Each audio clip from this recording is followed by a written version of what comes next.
তো হাই, বেশ কয়েকদিন হয়ে গেল গাছটিকে কিনে এনেছি। তো গাছটিকে বসানোর জন্য আমি এখানে মাটি রেডি করছি। নিয়েছি যে বাগানের ঝুরঝুরে মাটি, আর নিয়েছি বালি, কিছুটা গোবর সার নিয়েছি, আর কাঠের গুঁড়ো নিয়েছি। তো এটা আপনারা স্কিপ করতে পারলেন চাইলে।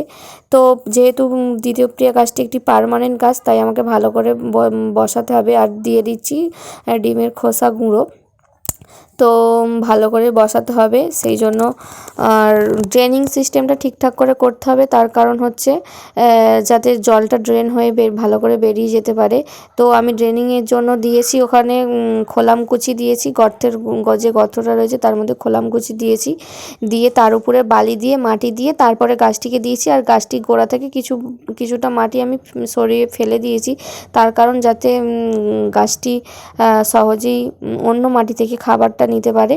তো চলুন ভরপুর মাত্রায় জল দিয়ে বেশ কিছুদিন ছাওয়ায় রেখে তারপর রোদে